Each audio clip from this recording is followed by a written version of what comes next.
And we're back with our national lead. Just moments ago, the deadline passed for Dakota Access Oil Pipeline protesters to leave their encampments on federal land. Now, anyone on the pipeline project site could be subject to arrest.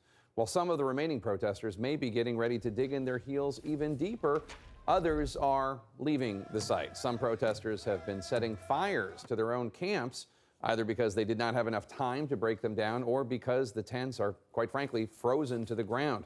Let's bring in CNN correspondent Sarah Seidner. She joins us from Cannonball, North Dakota. Sarah, how's the evacuation going so far?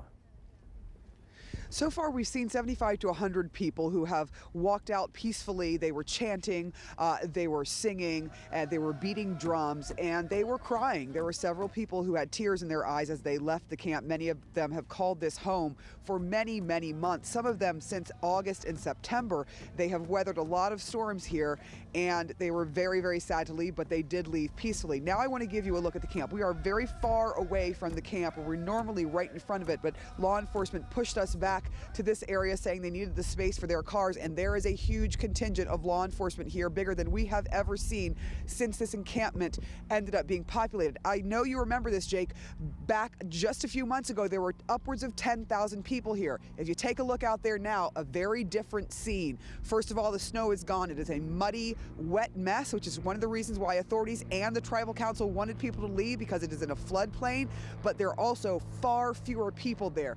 There is an estimate by someone in the camp there may be about 50 people left inside this camp, and they have been told, we are now more than an hour past when people were supposed to evacuate. They have been told you are now subject to arrest and fines, but law enforcement has also been negotiating with a group of people who said that they want to be arrested and they will come out, and there's a specific area, but they are still negotiating. That was supposed to happen at 2. Law enforcement says, okay, we'll give you to 4.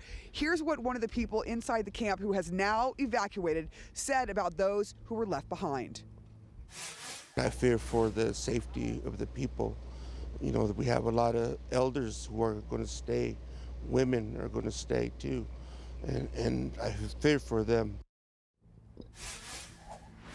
Now, I do want to mention the fires, because there were a couple of other reasons why people were setting fires to, for example, a teepee, to some of the structures that have been here, semi-permanent structures. And they said that some of the tribes do this for traditional reasons. It's basically burning things to the ground and letting things go back to the earth. But we did see them burn a guard shack that they had built right up at the entrance.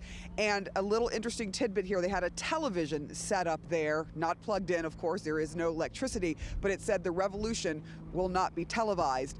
I beg to differ. Jake? And Sarah Seidner, I want to ask you, the months-long protests, they've not only been emotionally charged, but I would imagine quite financially costly. Very financially costly. If you listen to what law enforcement has said, they have spent in North Dakota, the Sheriff's Department, the Morton County Sheriff's Department has estimated $22 million of taxpayer money has been spent with the number of law enforcement that has been here 24 hours a day since around August, as well as many other agencies surrounding that, including the National Guard, who have also had troops that are just behind me there, kind of waiting to see what happened and being available to law enforcement here. Jake? All right, Sarah Seidner, thank you so much.